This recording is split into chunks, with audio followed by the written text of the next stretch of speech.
club of importance to notice the monitor that we got. So this is, for us, this is very good because it's nice and clear. Elbie, turn the lights back on so I can get you. What? So I can film you. Turn the lights back on? For what? So I can film you. He's videoing. So it's gotta be, the lights have to be on? Yes. We can see fine. Okay, well, it's not my aesthetic. Mike. Don't blame me. The other, I know, he knows who I'm talking Point right to. at him and say it's his fault. Blame the camera. I blame the... Is that a low light camera? It is, but I can't crank the ISO enough with what she had. But you can't even, just, you don't need to get me. Yes, I did. Awesome. Peggy, you worked on the Just frame. making sure I'm not in frame.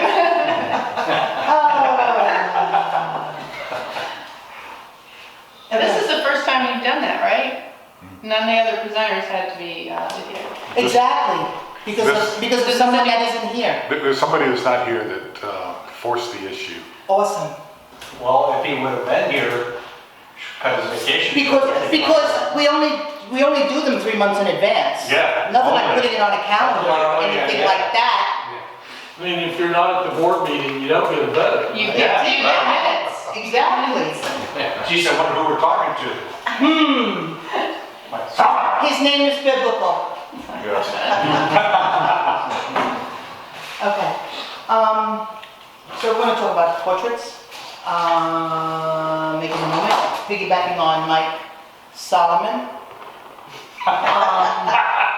And we're going to do it a little different. We're going to do a little bit of a presentation, and then I have my lovely assistant, and we're going to go next door for a minute. And I'm just going to give you some tips, and then we're going to come back and just finish up and review. That's why the background's Yes, that's why the background's up.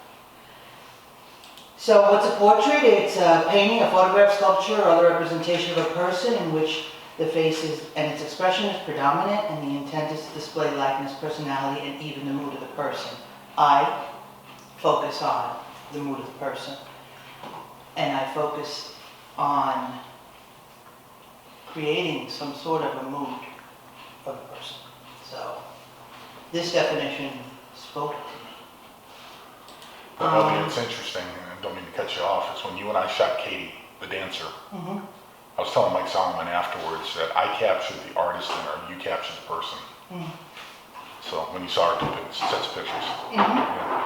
Well, you'll notice too, you're going to have a challenge, guys. So when you do whatever you're going to do with this, I don't particularly care that the person is smiling. I prefer them not to be. I think that brings out more in the eyes, and that brings out more of, it'll emote to me more expression actually without the smile, right? So, well, you'll see. The first thing you have to do, people, is prepare. You have to think about it, right? Like you do everything else, but this is an intentional shot. So you have to really consider, are you going to be inside or outside? Where are you going to take a picture of this person? And what is your lighting going to be? Are you going to be outside in the daylight? Are you going to be, is it going to be midday? Are you inside with a window light? Are you using a flash? Are you using reflectors? You have to kind of conceive the moment. And then you set up your camera accordingly, right? You have your ISO, your white balance, and if you have multiple lenses, what lens are you going to use? Macro lenses make if you're into macro photography and you're into that, macro lenses make a great portrait lens. But also understand what your lens will and won't do to be successful. And you have to give your subject the time to prepare too. You know, let them know what to expect. Even if it's like your wife, your son, your children, let them know what, before they say, okay, yeah, take my picture, let them know what they're in for, right? And let them prepare so they know what to expect, and then they can relax a little bit. The tension is always going to show, or the nerves, or the scared, or the apprehension is always going to show in the jaw line, in the eyes, the creases here. So you want the person to be at, as calm as you can make them, and then this way they can really give you an honest expression. So bring a bottle of wine. Sometimes liquid courage isn't encouraged. You know, it depends, you know, if they're 12, no. But aside from, you know, if they're legal, then, you know, like when I photograph, I offer, if they want, I offer them, if they would like a glass of wine. When I photograph, ordinarily, I do not partake in any of that until we're done. Yeah. So you have to engage your subject, talk to them, direct them, make them, you know, they may feel awkward, assure them, focus on the eye. When you're going to take someone's portrait, you're going to focus on the eye, and you're going to focus, if the face is at an angle, you're going to focus on the eye closest to the lens. Everything else, don't worry about. You want that eye, because that's what you want clear. Because that's what's going to tell the story. That's who they're talking to, right? And they're key.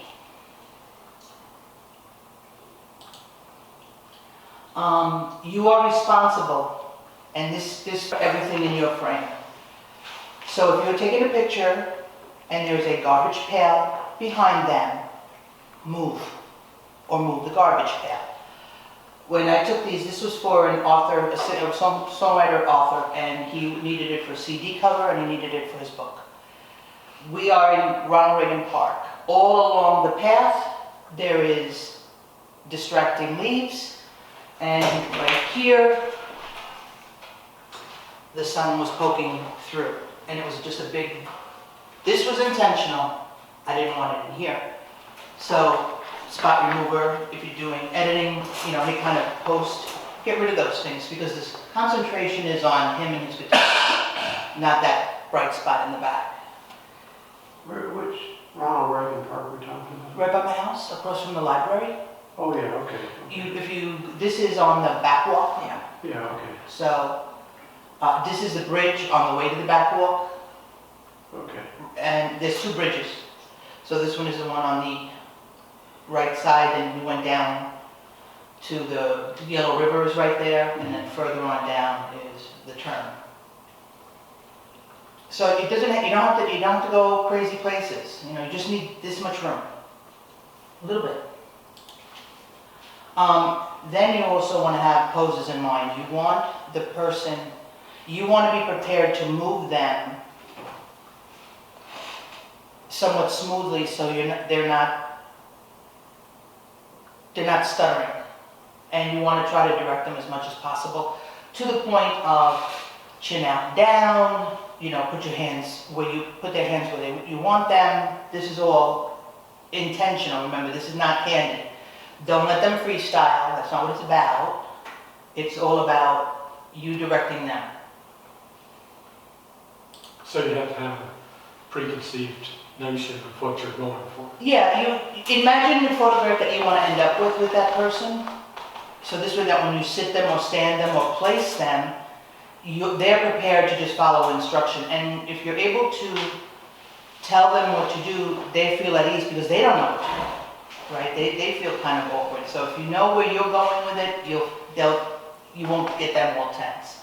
Also, what is it that you want to do with these pictures? What is that person going to do with these pictures?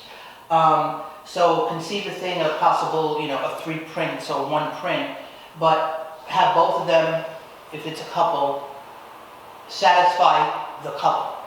Whatever's in that image, have it so that they're at the end of the shoot, and when you send them the pictures or give it to them, they have something substantial for. Yeah. That's a miracle. You don't know. Am I wrong? Not for nothing.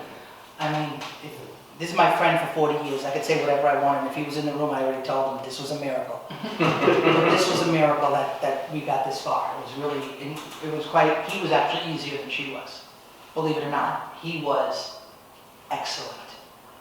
I was shocked. It looks like a Roman something or other. Could put a toga on him. He looked Please, like we're lucky a we Roman can- diplomat. We're lucky we got pants on. He came with khaki shorts. It's like, no, it's not gonna work. Frank, give me a pair of jeans, you know? Yeah, he came with khaki shorts. So this was, to me, I found this rather gratifying that I was actually able to hand him something that I thought was cool. Elbie, did you intentionally go into the sinking black and white? Yes, on these I did. On other ones I didn't, because she's got you know, she's got sky blue eyes. They're just like sapphires, really. But these I intentionally did black and white. And I'll do that too. I'll present color. And if I feel the image is going to transfer well to black and white, I give them both. So then they have an option. Not all going to black and white, but these I thought really called for it. And the reason I ask is there's times when my eye goes behind the camera, I'm thinking black and white before you press the shutter. I was wondering if that's what you were thinking here. I was thinking of getting Michael in front of the lens and make him look okay. That was Number one. you see, you don't know him. Maternity. So there's maternity, more magazine-y style, and then there's maternity for when it's a family shot. Two different things. But I want you to remember this picture. These two pictures I really want you to remember, because when we're through and we come back into this room, I want you to notice something. And you know, you can make your props. I made the flowers on the hair. So you can, you know, think about all these crazy things that you can do. Be creative about it. You know, you don't have to come up with 6 portraits, but you can come up with 3 really cool things. You know, and it may be a really nice something to give that person.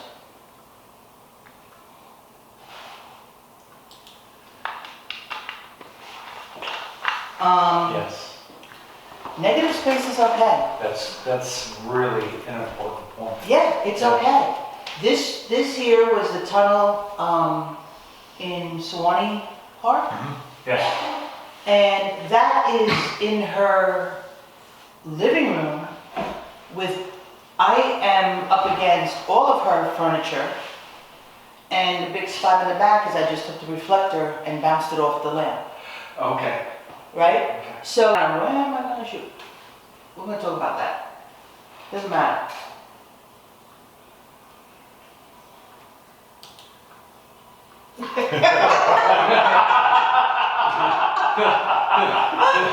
I knew this was coming. Did you? Did you I really? kind of figured, throw that in, just, so, No, but this is a perfect example, so you have to understand what your lens will do. What we'll is, fix that. Careful what you lead with. always, Yes. because if you will notice, here I have my friend Frank, and he's not my lovely assistant today, but he's assisting me in this. This is my friend Frank, and he's sitting in my chair. Anybody see anything weird? Other than Frank, other than him, anybody see anything weird? His legs look huge. His cap is bigger than his head. Which normally isn't, that's not, you know, we know anatomy, we know that that's not appropriate. Thankfully, it's his calf instead of sitting in a forward position. But here it is, okay? Perfect example. I love this picture, and then all of a sudden I looked at the picture and I said, So, look at the knee. You have really fat knees. Look at the calf, though. The calf is here. Thank you for assisting me. Well, explain this is after a wine night. I'm not explaining a thing. What you have there is a prime example of something called linear distortion. And it has to do with, it varies based on the focal length of the lens. If you shoot things, especially with wider lenses, which... This is phone. Yeah, so 18 millimeter. Yeah. Things that are closer to the lens get exaggerated, and image size diminishes rapidly as it moves away. And your phone has an enormously wide lens on it, which is a pain in the brain most of the time for me. And so that's what you got. And one other thing, remember that can also be an artistic choice. When I shoot dancers, a lot of time I'll shoot low and up. And it makes To exaggerate the... makes their legs look longer.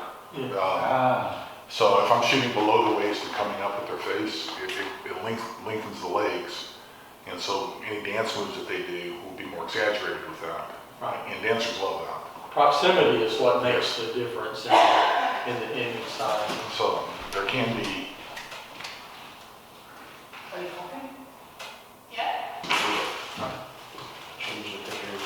Yeah, good luck.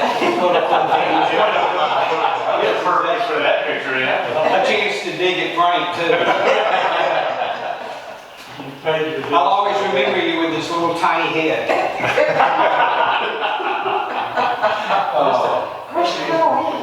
Yeah. No. I have a picture of a Sorry, friend of mine. okay. Did we get it out of our system?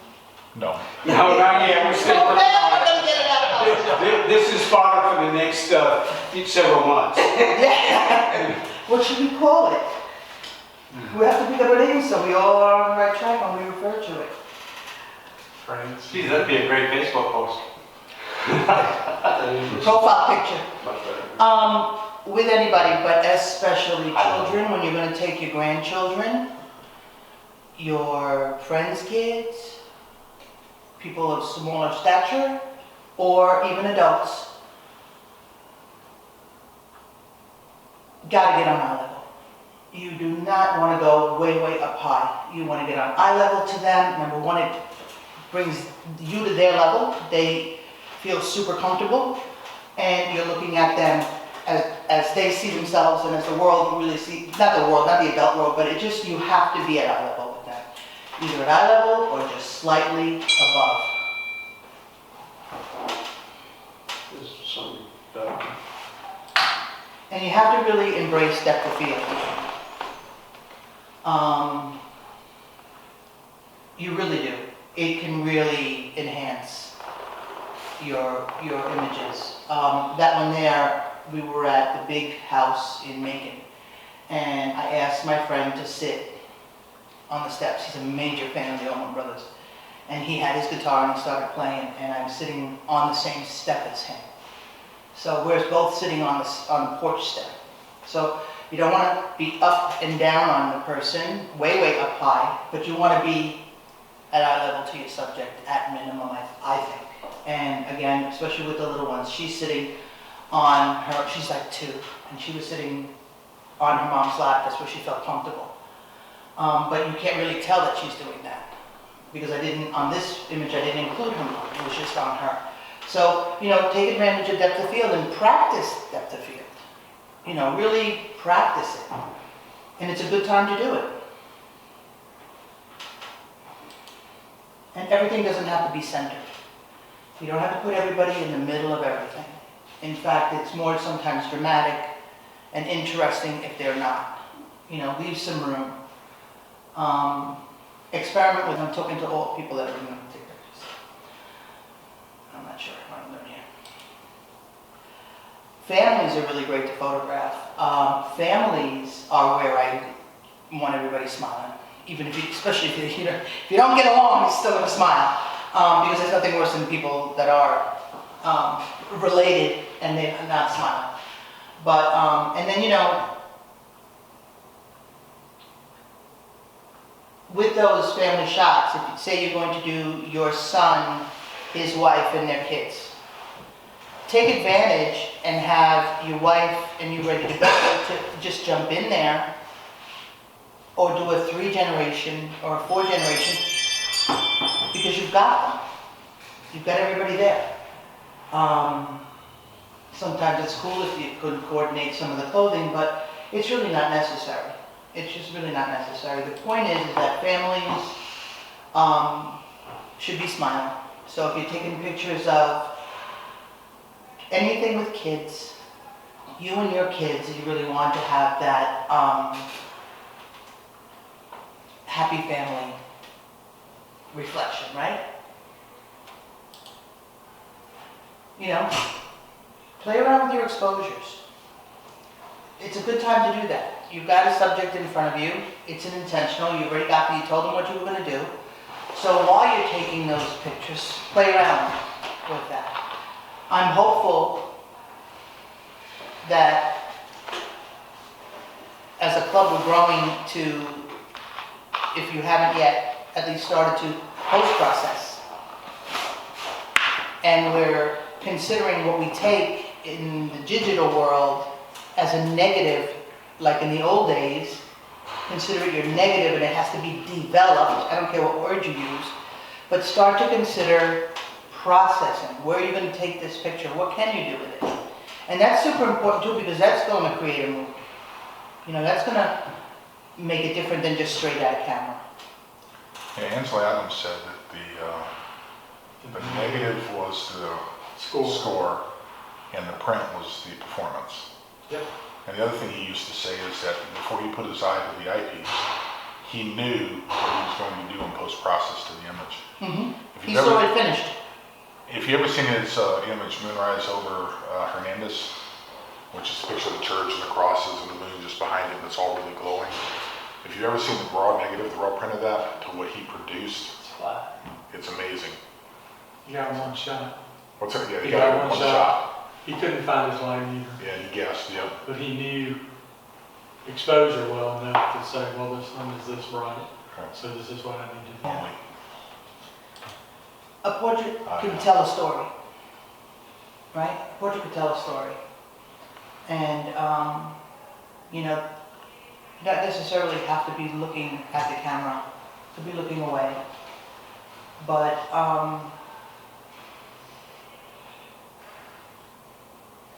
I don't mean to be redundant, but really consider what you're going to do in the next challenge and be creative about it. Try to think of, we've got time. Try to think of a little scenario,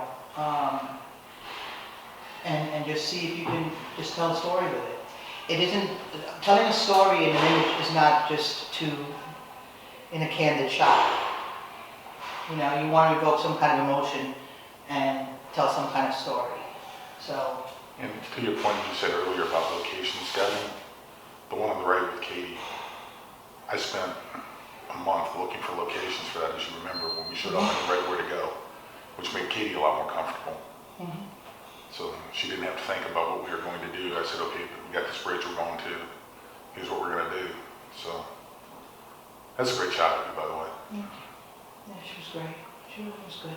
For most of your pictures, do you use a tripod? When I do portraits, I do, because oftentimes I have to go, I set up my camera, but then I'm fidgeting with the person. I may be changing their hair, I may be fixing their shirt. Wardrobe. Ask the person that you're going to photograph to not come with a shirt that just came out of the dryer. And it sounds like that'd be a simple or logical thing. It isn't. People will show up with a shirt that was in the dryer for 3 days and they put it on. You know, pressed shirt. Lipstick. Women, you know, refresh your lipstick. There's a story, I can't remember who the photographer was, but he was photographing John F. Kennedy in his office. And Kennedy showed up with a plaid tie, and so the photographer removed his dark tie and told the president, you need to put this on and take yours off. And I can't remember the photographer's name, but very, very famous portraitist. And it's a famous photograph, but with the plaid tie, it would have been, you know, terrible. But I photographed a family once where the dad was wearing white and gray and blue argyle socks. And so to get them seated around the pool, it was like, oh. You know, I mean, unless he's a crazy sock guy, it's a consideration. And usually, the woman, the mom of the brood can wrangle her people, so that's who you're talking to. And if the dad is dating, listen to her. And if you don't know that, you use this accent, you listen to her. And they laugh, but they do. But they do. But they do, you know, they do. And they comply, and they, you know, they comply. You never know where you're going to be. And I actually asked this handsome gentleman to move over so I could take a picture of him. And where post-processing came in super important, that behind his head was a gigantic speaker. And it was the only place in this mansion that I could get him with the least distracting things behind him and pretty much alone. So sometimes you get lucky and you run into people you never thought you would. And who is that? Blake Shelton. Okay. Yes, he is. Very good looking. Very, very tall. I would have been at our level if he wasn't 8 feet tall. Honest to God. So I had no chance. But Sometimes so that broke all the rules, right? being at a lower level makes him more dominant and Yeah. impressive. too. Well, he was. He was. I mean, and he's big. You know, he's big. He's not a heavy man, but it's formidable image, and he's probably about 6'4" or 5" to my 5'4". I'm not politically correct on it, and I don't care. But when I photograph men, I want them to be men, grown up men, and look it. Confident, you know, leaders of the family. Heck yeah. Right? So we're gonna do a little bit. That was good. Cropping. Cropping. Not at the waist. Include all of the body parts. 3/4. Full. When you do full, Feet. these count. Heels on the high heels, the heel counts. Give yourself some room. It's okay to take her from here. It's not okay to take her from here. Right? No, but there's a point there too on your left picture. That when you were talking with Peggy, and she had her arms on her hips. Now, if you can't keep both arms in, that cross the hip really works for ladies. Yeah. It doesn't work so well with guys, but it works well with ladies. Yeah. Yeah, I don't see two guys do that. No, with guys, you can get the way with this because you're flattening, Yeah. forcing the muscles out.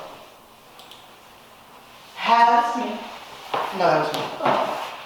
Have fun. Have fun. Enjoy it. Have a great time with a great shoot, with a great person in front of you. Enjoy it. Have fun. Pose them in different ways. You know, move the hair a different way. Move the arms a different way. Just have fun with it. Start a project. Everyone I shoot in this particular theme I've been doing gets a picture in that chair. Is this your dress project, Elbie? Yep. So this is my project. Everybody gets in the chair. Everybody. Including me. Yes, Doug. Especially you. So what's your next challenge? Take a portrait. Take a portrait. At least, if you could come up with 6, that'd be awesome. Doesn't have to be 6 different people. It could be 6 of the same person, in different scenarios and different poses. Okay, but 6, 3 at minimum. So the same person, 3 poses, or your grandchildren, your kids, you have 3 months. You could do this, 3 months. And remember when I said, remember this picture, which was, let me find it here. Nope.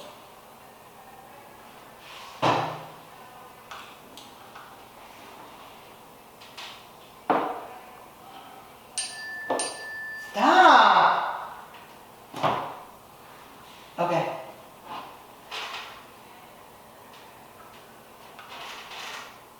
I asked you to remember this. It looks pretty cool, right?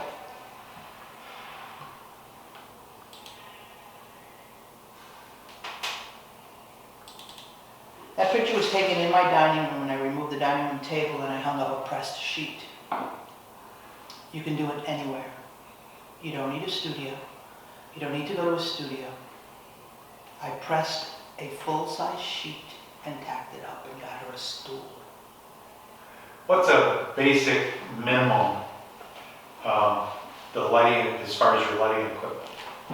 I use- Shadow boxes, different speed lights, you know, what do you know, if you're taking a decent portrait, you know, Window light coming in on the side is that as far is as home? really wonderful. Okay. It's really warm and wonderful. If you're outside, the sun, you know, in that golden hour is wonderful. With that one in particular, and most that I do inside, I have a super basic, consistent light. I have, boxes that just, I have 3 of them that I move around and photograph with that. I hope that one day somebody does an actual lighting class for us. I'm not an expert in that. I make sure that my ISO is at 100. I don't change that, and I make it happen. I make it happen with an ISO of 100. I don't want grain. I don't want distortion. I don't want distraction. This is done with, it was actually up against that sheet with a light here. So camera left, and it was a little bit above her, and it came down on her. And on this one, it came down. You can see where it is in the catchment. It's right there. It's one light. It's one light. It doesn't have to be, extraordinary. If you're into that and you have all that and you work in that, that's great. But it doesn't have to be.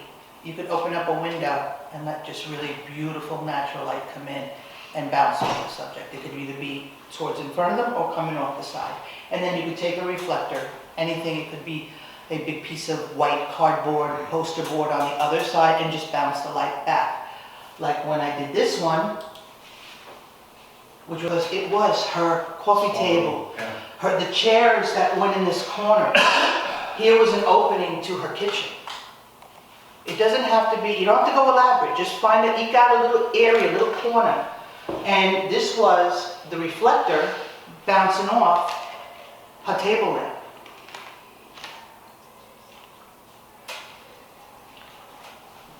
Another idea is open shade when you're outside on the shade spot during daylight. Yeah. Put them in open shade, use a reflector. And bounce it up, bounce it back in. Because what then you get is you get the darkness of the background of the shade that they're in, and you light them, and it really stands out with them. So that works really well. So we good?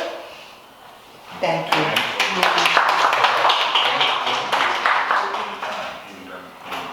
Yeah. Okay, so now we